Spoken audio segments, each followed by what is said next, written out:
Let me see. Thank you for coming today.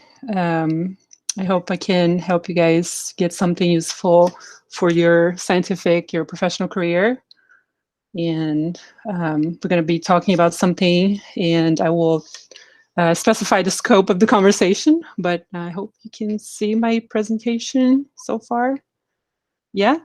Can you get a thumbs up? Can you guys we can hear it? you. Okay. Okay, cool. Thank you. Appreciate it. Thank you, Hillary. Yeah, so I currently work at OHSU, and for my career, I'm a biologist went into bioinformatics because I was interested in learning how to program in R. And along the way, I learned a couple of things that I thought it would be interesting to share with the community, the women in science community. I wanted to share with you guys here today, and I hope you can take some, good information for your career, like I said. So what is the purpose of this presentation? Basically to inform and share at large with the women in science community. And I believe that inspiration is contagious. So I highly recommend that you, many of you, to volunteer. And I think these workshops are very valuable for us to communicate and to learn from each other. So go ahead and volunteer with us and share your knowledge. My inspiration for this workshop came from another group that I'm part of called Women Who Code. And although they're a lot more technical and focused in technology as well as analytics, they have, it's a global community, and they have quite a bit of presence.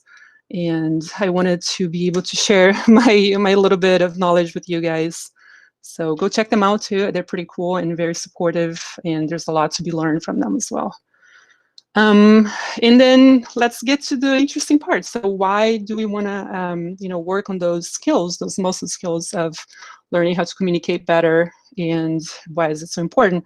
And I think a lot of us can relate to the fact, like sometimes we are in a presentation, a scientific presentation, and unfortunately we don't understand. We come out of the presentation feeling overwhelmed visually, and then we don't really understand. There's an overload of graphs, and a lot of them don't convey, the message, or you're lost in the narrative, in the storytelling.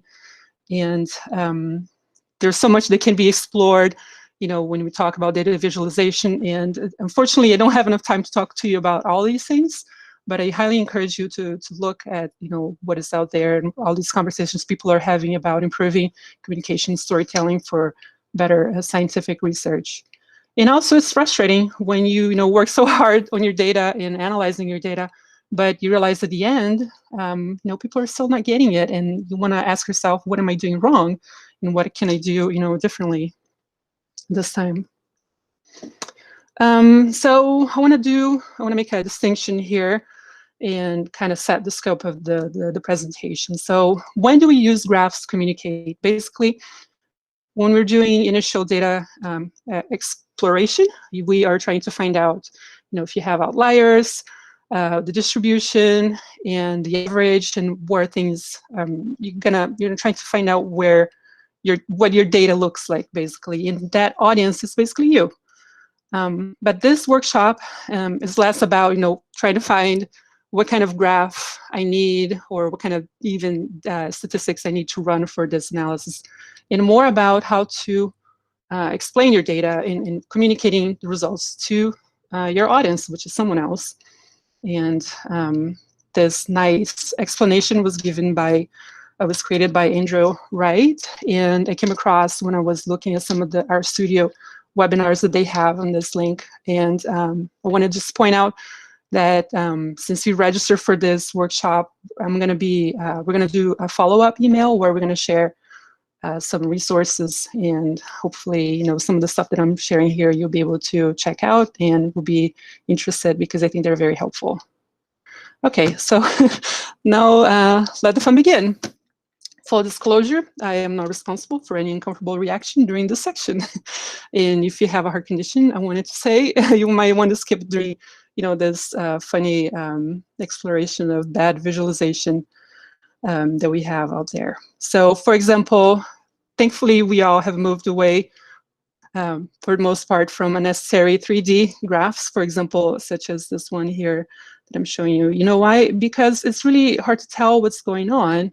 I don't know what's going on with this little guy here. It's, you know, it's really hard to do this kind of representation where a lot of the variables are masked in a situation like this. It's confusing. So why not use bar plots instead, and then potentially stack bar plots if needed, right?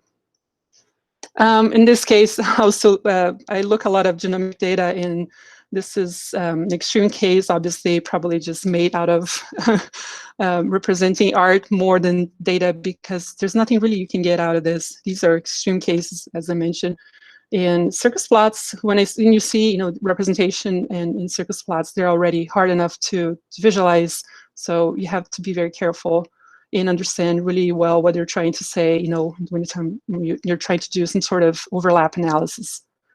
And of course, you know, in the real world, there are certain examples that we can give that are even more extremes, where you don't want this to happen.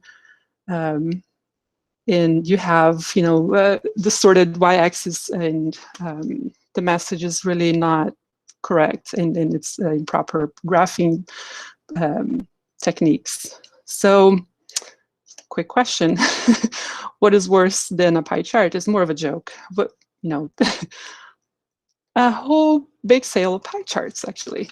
And sometimes this is what we come across in scientific research, but we really want to, you know, move away from this kind of practice, because humans are not really good at looking at angles and comparing. So you want to stick to maybe 2 to 3 variables that you're comparing in pie charts, and that's it. After that, more than that, we can really tell the difference, and you probably want to use a bar chart. A less horrendous example here is something that I modified, but you know, some data, for example, that I was looking into, and I use sometimes GraphPad Prism to plot stuff in biology, biological science. It's a very popular software. For example, if you're looking at comparing two measurements from 2 tissue types, and they're in different scales, it's really hard to look at them. And becomes very confusing and misleading to your audience, and you don't want to do that. So make sure you you make sure that they're all on the same scale. And little details go a long way. I think that, you know, for example, if you're looking at some of these graphs, instead of having the shapes merge into each other because there's no separation, adding a little bit of contour might help make a distinction where, you know, if you have really the right amount of points in your data. And then, you know, tilting the text to save your audience neck also really help. And if you have maybe 3 variables on the x-axis, as one thing, but if you have, you know, a lot more, obviously, or if their description is very long, you want to flip the axis and be able to sort it out so that your audience doesn't feel confused, or it's really hard to absorb the information right away. You want basically the audience to spend as little time as possible. We have maybe a few seconds when you come across a PowerPoint presentation where, you know, you have multiple graphs, and you want to make sure that they get the message right away, and they're paying attention to what you're saying during a presentation, right? Full disclosure, in the following slides that I'm going to give you step-by-step example of what improving your graphs might look like is from a presentation that I watched this week. Luckily, I'm enrolled in a learning platform called O'Reilly, and luckily I also got it for 3 weeks. It's fairly expensive, but it's really worth it. And there's a lot of, you know, programming stuff in there. But I came across this presentation by Curtis Newbold, and he has a really, really awesome website that I highly recommend you guys check it out. Here's the address. And he was talking about PowerPoint presentation, how to design them, and it's really worth your time, okay? So you know how sometimes if you're using a tool like Excel, it will make some graph suggestions for you, and you really want to stay away from some of these graph suggestions that have way too much information that you don't want to spend too much time thinking about them, and really clarify to your audience, for example, what to do. You want to remove unnecessary background, as well as legends that are just duplicating the message, as well as in this case removing, let's say, an external box, or removing multiple colors if you don't really care as much. Let's say you want to emphasize your analysis in one variable, for example, in this case is bacon, kind of like directing your audience towards what you want them to notice. And you can even remove some of the shading that is probably not necessary, or even looking at putting the grid lines to become less obvious, or remove it altogether, and then eventually add the trick of putting in the number on a bar chart. And these are things that I, to be honest, it's almost like looking at my career and the evolution of how I started graphing things. I was one of those people that actually started like using the basic Excel functions and thinking that it was okay to do this way. But you know what, looking better, it's very confusing. There's so much information. And I think this is a really good example that, I came across and wanted to share with you guys. For aesthetics. And of course, we all have been exposed to a lot of COVID graphs this past year, and some better than others, obviously.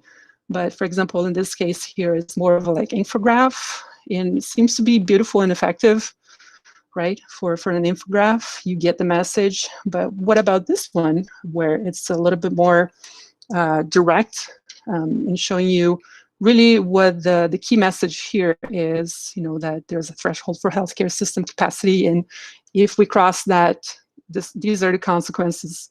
They're very interesting. And even better, but if you really want people to remember your graphs and follow you on social media, just add cats. Cats are very memorable. Okay, just kidding. Maybe. And there's actually a R package for plotting cats. And yeah, that's part of my motivation to learn how to code in R. But maybe that's mine. Maybe you're interested in learning how to code in R, and this is your motivation. Okay, let's get back to science. Part of my desire to share some of this knowledge that I've gained throughout my career came after this symposium on statistics and data science that happened in Seattle in 2019. And I did a small workshop with Silas and Todd, and they are part of Winona State University in Minnesota. And they have a GitHub with a lot of lectures, presentations from this symposium that are for free. You can go in there and access all these workshops. And also, if you're interested, there is one coming up in June, and it's going to be virtual. And they also have short courses on many of these topics, including data visualization, and highly recommended. So a big shout out to Silas and Todd for inspiring me, and I hope that it can pass along some of their work to you guys, and that you can use it. So let's get into a little bit more of what I wanted to focus in this presentation.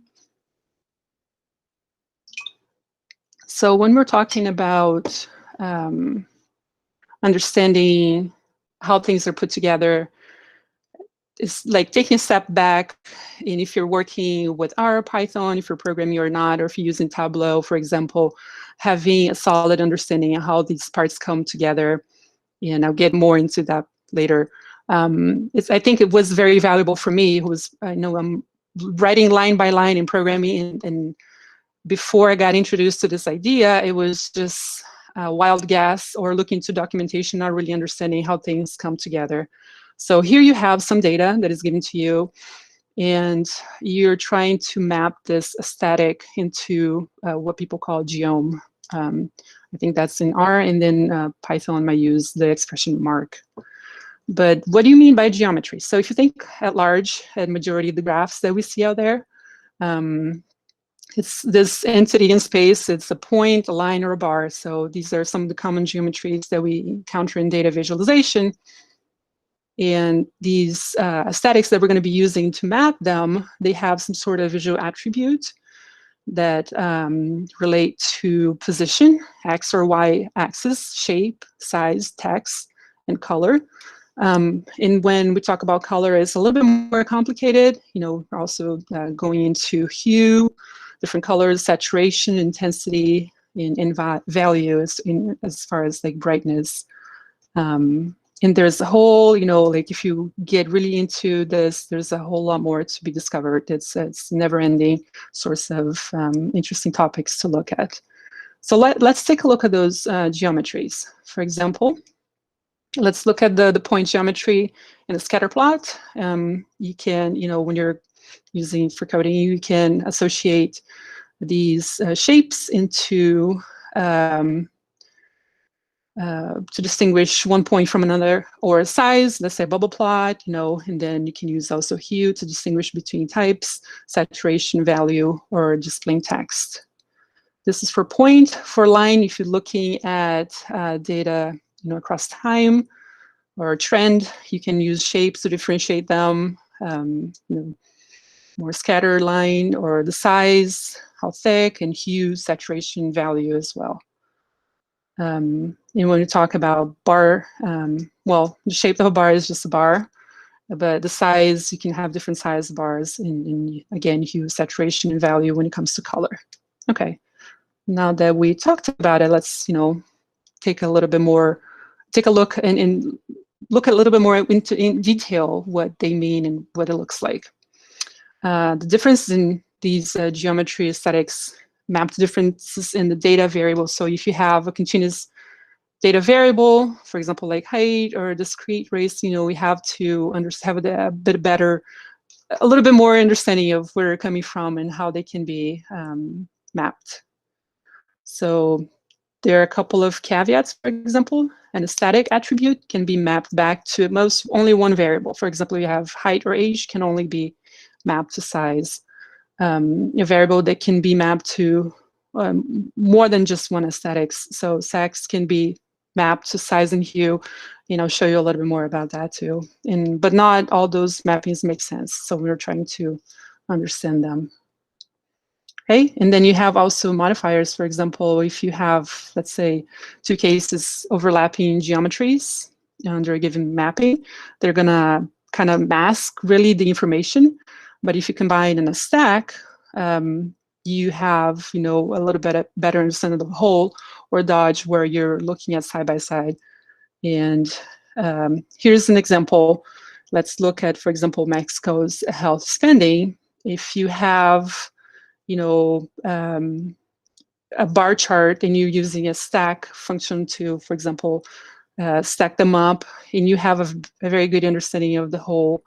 And then, you know, the picture, and then if you do the same data, but you're now mapping two variables, but you are interested in looking at how they compare to one another, not really interested in the whole picture, you can use Dodge. Or if you're looking at trends, you would use hue or shape to differentiate between them. So that's basically the message. And, you know, ultimately, there's no,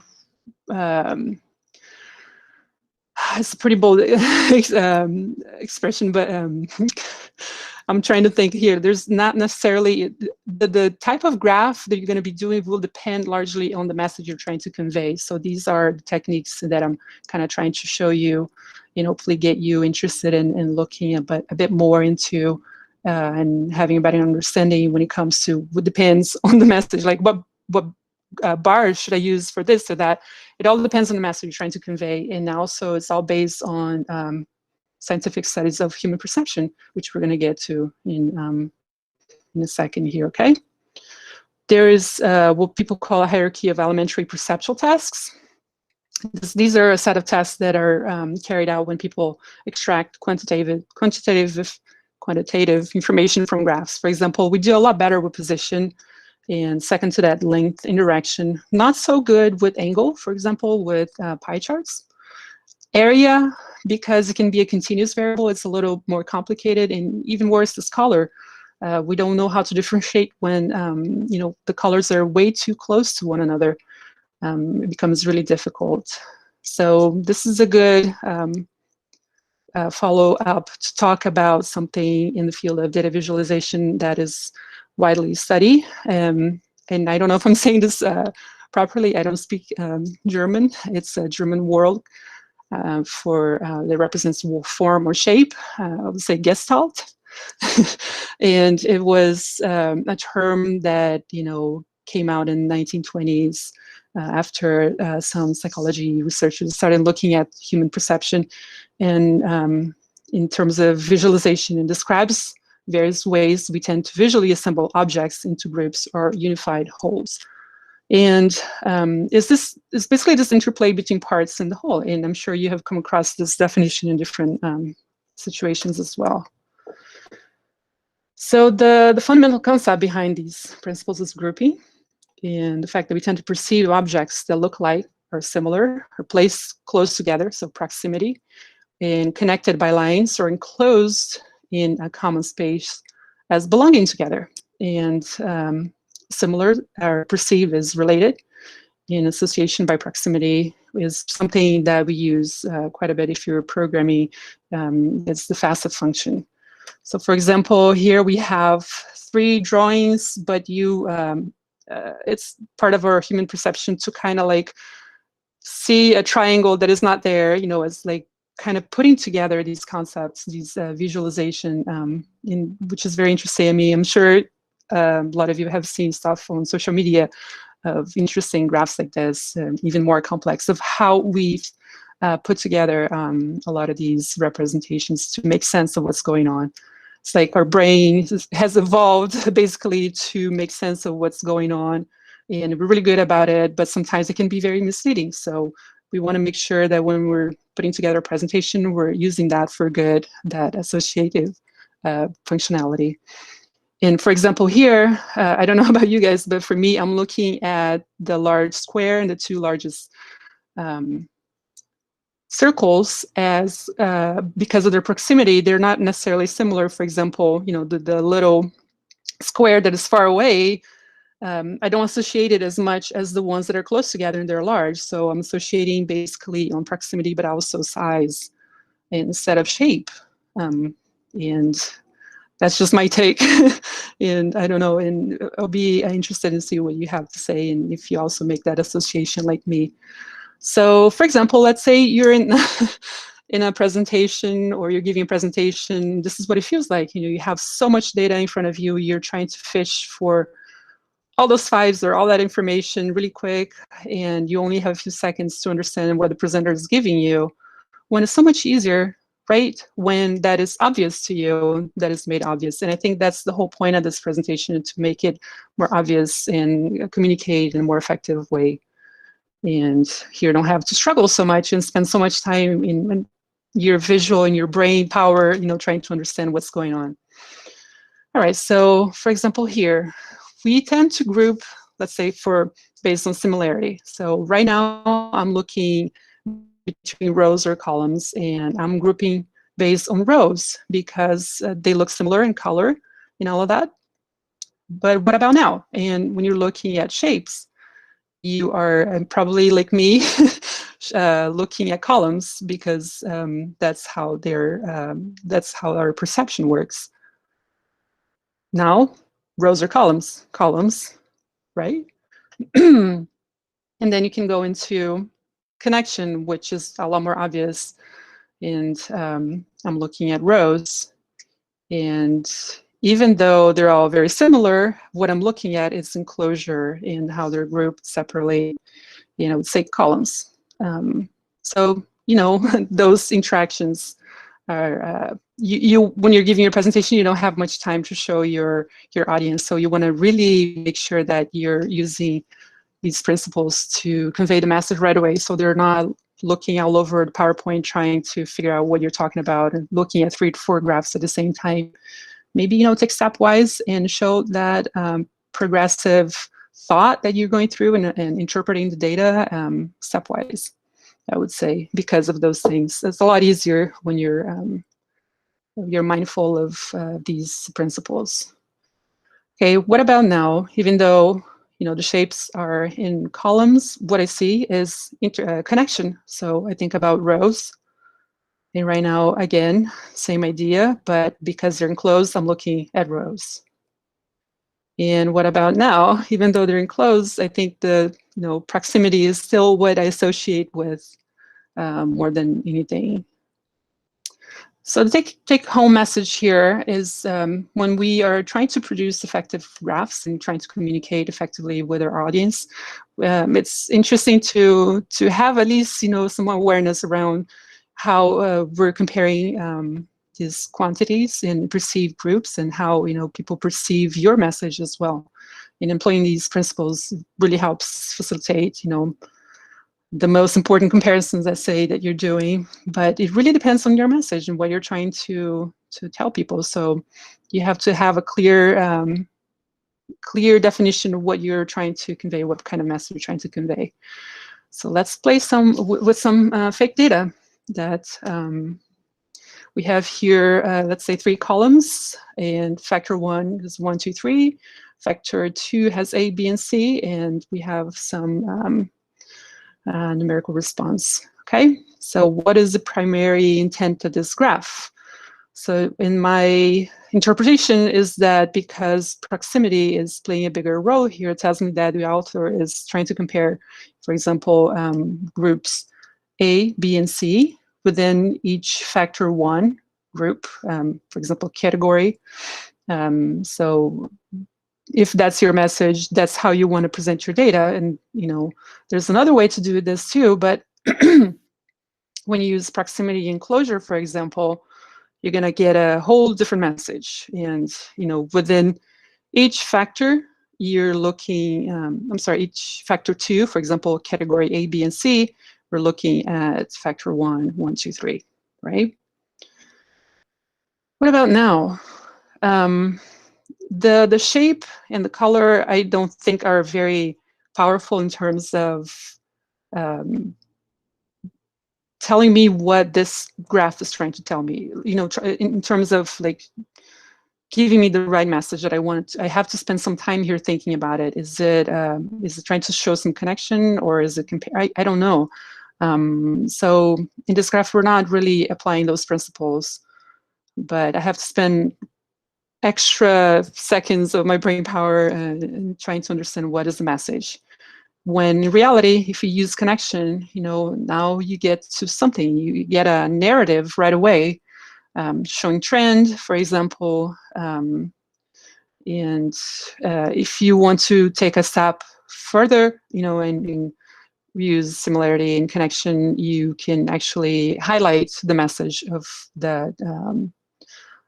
what you're trying to compare here. And I think those are things that I didn't learn until later in life, when I was after many failure attempts to convey my message and do presentations, and getting really good feedback from mentors.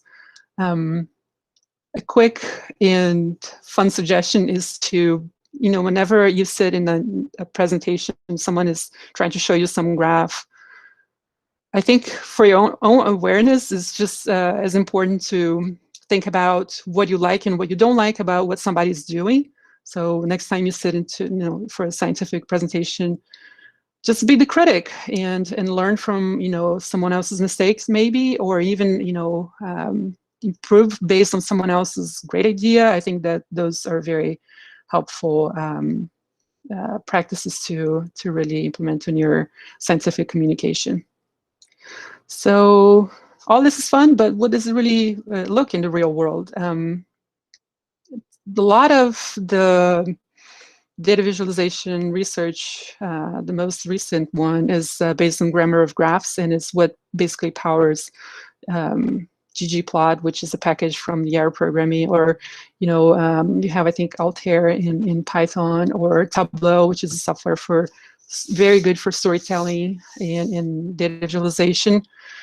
And I'm going to give you some examples really quick here For example, let's say I receive some data, and I actually run this code really quick here before the couple of hours before the presentation as I was trying to put this all together. But I just wanted to show you the application of those principles that I discussed with you the whole during this presentation. So let's say I have, here's a snapshot of the diamonds, for example, data set. You know, you have multiple columns, categorical data, and all that stuff. And we're trying to plot it, and we use the ggplot function, which is stands for grammar graphics. But I haven't really specified what kind of graph, so I get nothing, right?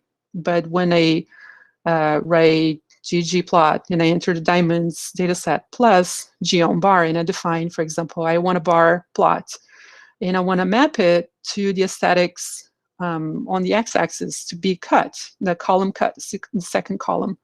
And voila, there you go. You have a categorical variable on your x-axis. And if you want to make it more interesting, you can actually also map it to the aesthetics called fill, which comes with, you know, the geom bar function.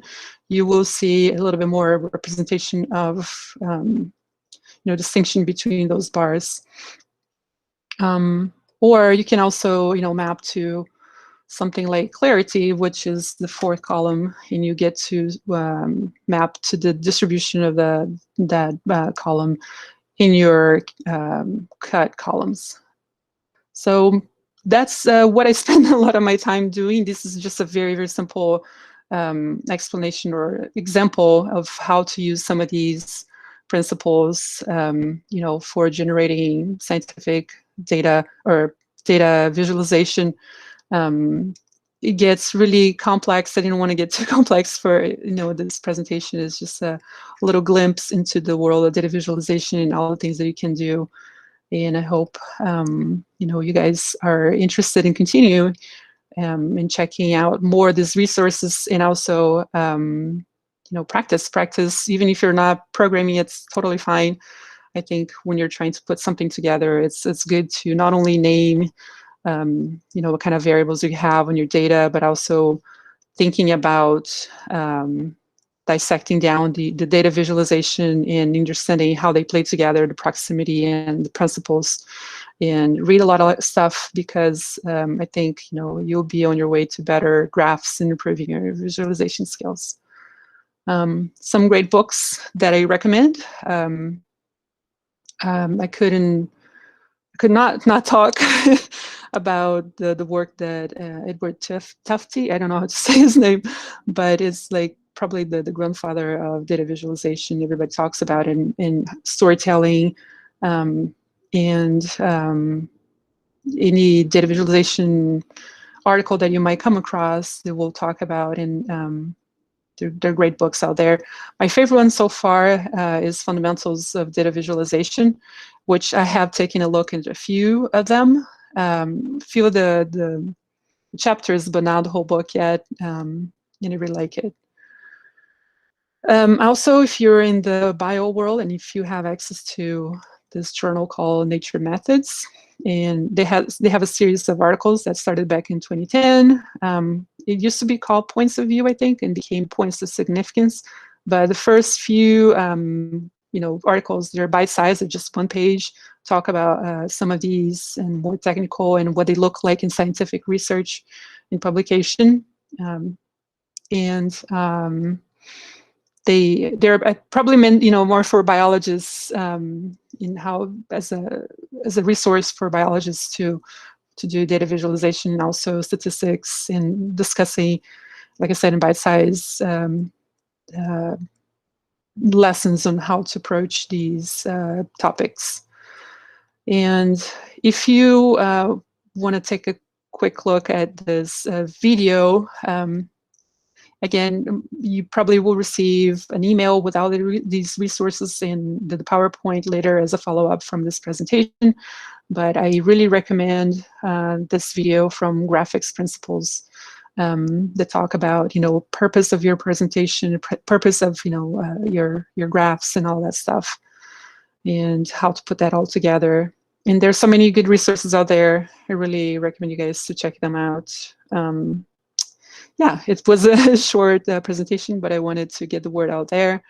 It was kind of like last minute. I think we announced maybe 10 days ago, and I apologize for that. It was bad planning from my part, and I wasn't sure if I should try to squeeze in this presentation or wait until the end of the month, but we decided to do it last minute.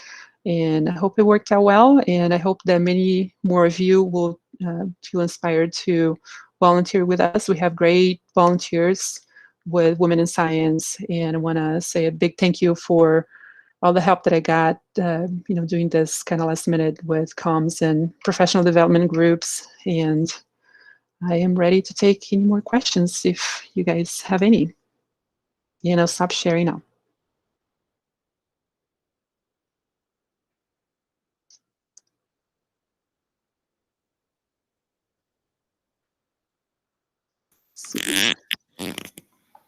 Anna, I have one. I want to know whether or not it's ever okay to have a y-axis that doesn't start at 0. So I remember you showing that case one.